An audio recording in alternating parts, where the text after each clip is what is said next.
There's a lot to like on this screen. If you are a fan of the Texas Longhorns, our CBS sports team giving the Longhorns a 37% shot to win the SEC. They must be crazy. You don't like that? They must be crazy. Anyway, go ahead, Haley. Either way, Texas expected in terms of the numbers to win the SEC, followed by Ole Miss, Georgia, Tennessee, and LSU. Let's hear from the Longhorns ahead of the 2026 season. At the University of Texas, one thing that is really clear, the standard's a standard. We compete for championships. That's what we do. Conference championships and national championships. And this year's no different for us. You know, that's our goal. That's where our focus is on. Arch has the snap, design run, goes straight up the middle, first down and more. Arch breaks free. Say goodnight to this one. Arch Manning, touchdown Texas. I don't know, we have a high standard for ourselves in the locker room. I think the outside world has a bunch of opinions and predictions for us, but I think inside the building we have a high standard, and it's higher than the outside world. Ain't no ceiling, truthfully. Like, there's so much talent on both sides of the ball, even on special teams. It ain't no ceiling.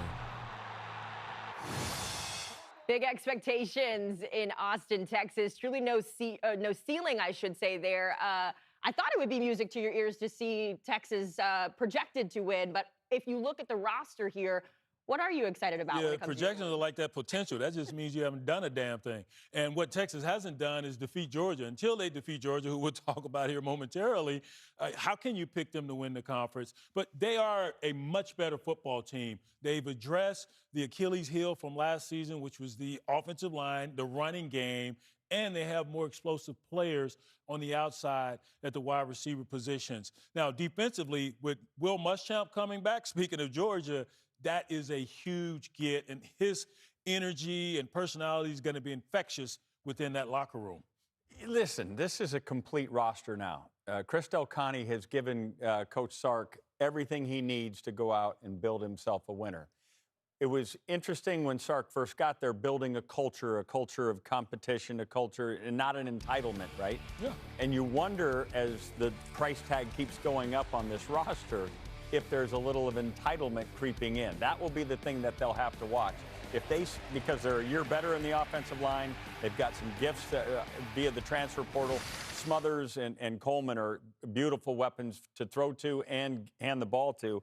It's a complete team. It's time to win if you're a Texas Longhorn fan. And you add Brown to that. That was the thing offensively that they wanted to fix was the running backs. Yep. You know, in Sark's offense, he likes to drop the ball out in the flats on swing routes, and that's a big part of their offense. They didn't have that last year. Only 37 touches by the running backs, which was under half of what they like to do. That is going to change. The offensive line coming downhill, running more gap schemes, getting vertical. That's going to be a big difference. But you mentioned Will Muschamp, BJ. That day we were at practice, there was an edge there, and Sark was edgy. I didn't expect that, and certainly didn't see that 5 years ago. That culture has changed, the culture of expectation. They are a line of scrimmage-led team. The amount of weapons that they have offensively is off the charts.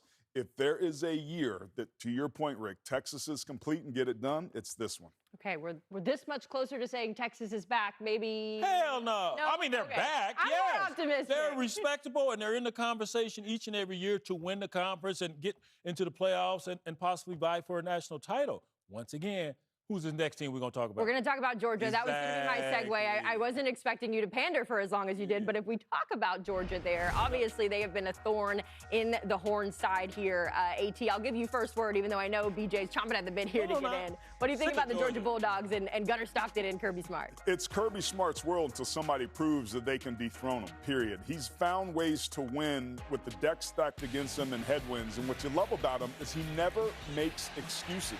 He just finds a way to be a complete football team, beat you with Gunnar Stockton, beat you with a running game that's been inconsistent, and play just good enough defense to go ahead and, win the conference.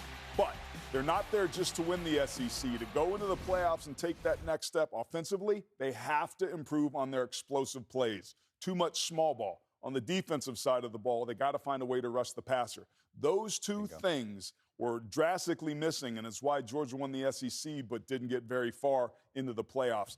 They hope that that's fixed, but until I see it, I'm going to believe it, but there's going to be some new sheriffs in town possibly this year if they don't get that right. In 21 and 22, they won the national championship because they were so dominant in the trenches. They were so dominant. And they had waves of defensive people coming at the quarterback, and they could make mistakes on offense. They could get the ball back if they had to punt it. It was their defensively led team. That's hard to do now in today's world because defensive linemen are so coveted and they're getting bought by other programs. So if you don't have that kind of depth, you've got to find other ways to live. Now they're living by a mantra, hard to kill. They gave up 39 points in that playoff game against Ole Miss. That is not typical Georgia defense. They need to figure out a pass rush, to your point. If that comes back, Georgia will be an absolute national title. They need to find that defense they had in the fourth quarter versus Ole Miss in the first installment during the regular season. Remember, they shut them out after giving up like 30 points early in that ball game. But then in the fourth quarter, nothing was allowed by that Georgia defense. They still have a nice rotation up front. They got some big boys that can move the crowd, if you will. But you're right. Where they were lacking was the sack department, and I think they shore that up. But the linebackers, I love these guys, especially Chris Cole, where he flies around number 9. That secondary is going to be better. This will be your typical Georgia defense. We'll see if they now have corrected which wasn't there a season ago, with sacks on the quarterback. One of those national championships you mentioned came against Alabama. It's hard to see them coming in at number 16 in a poll if you grew up watching this team. But either way, they are always a contender. Kalen DeBoer, more wins in his first 2 seasons with the Tide than anyone else in program history, Aaron. But always the pressure is on in Tuscaloosa. There's no question, but I think this is the year Alabama turns the corner. Kalen DeBoer is a good coach. He has lost 4 games in each of his first 2 years. That changes and improves this year. The offensive line that couldn't run the football last year, only 138 yards rushing, that's going to change. The Crimson Tide are going to be able to run the ball. The defense will be as good as it's been. And once they get the quarterback situation figured out, and I think it's going to be Keelan Russell that ends up getting it, they're going to be fine. Keelan Russell's a kid that you can win with, not because of, but can win with. And I think Alabama is strong enough as a team. And candidly, I think Kalen DeBoer is comfortable enough now and caught his breath enough where I think we're going to see a different Crimson Tide team come out. And we talked about a new sheriff in town. I believe Alabama will be in the title game and could give Georgia all they want. Okay, something to keep our excitement till we get to that point. What about Ole Miss here, Rick? Obviously, there's so much drama surrounding this program, but a clean slate for Pete Golding. They were within an eyelash of beating Miami and getting a ticket to play in the national title game last year. A remarkable season. Pete Golding took over when the playoffs began. With Lane Kiffin's departure, he absolutely looked the part. And he went, full metal jacket, went down to the SEC media. He goes, let me tell you what's really going on. Yep. And emptied both chambers. It'll be interesting to see how he does. He's obviously got a gifted quarterback in Trinidad Chambliss, a gifted running back. They're going to have their way offensively. Again, defensively, can they stop people, especially in a 9-game conference schedule? Talking about quarterbacks, hard not to mention the Texas A&M quarterback, Marcel Reed. The Aggies making their first ever college football playoff appearance last year. BJ, how do they top that in 26? When Marcel Reed can top or overcome the inconsistencies in his game, because he can be magical out there on the field with his arm, with his feet. Go back and watch that comeback versus South Carolina last year. Tremendous by the entire team. But he has to be right. And what did he do in the playoffs versus Miami? Not much. You look at their conference schedule or the teams they beat in conference, they never defeated a team that had a winning record in the SEC. So better in November, 3-1. Sanford's in that number, but they have to play better at the end of the year, and especially if they're going to make the playoffs again. They've got an O-line they have to retool, but they have some guys. Owens, the second at running back. Defensively, they lost some pieces.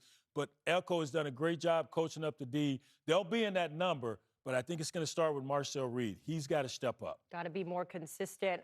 We talk about college football contenders. Back in the day, it was all about the Sooners in this tournament and how well they do in the postseason. They returned their quarterback. They returned their head coach, Rick. Before coming to the SEC, they won 5 straight Big 12 titles. They are a championship pedigree team. And Brent Venables is certainly a championship pedigree coach. Having been the defensive coordinator at Clemson for a couple of national titles. I don't worry about the defense. Venables has put himself back in charge. That will be rock solid. The players, Owen Heineke's coming back for an extra year. That's all good news. What you worry about is the offense. John Mateer got a little dinged up last year. He's got to be healthy. They went for over 400 yards against Michigan in that victory in Norman. They didn't go for 400 in any game in the SEC. Right. That's got to change. Ben Arbuckle has got to learn a couple new tricks, and we'll find out early as they go to Ann Arbor in week 2.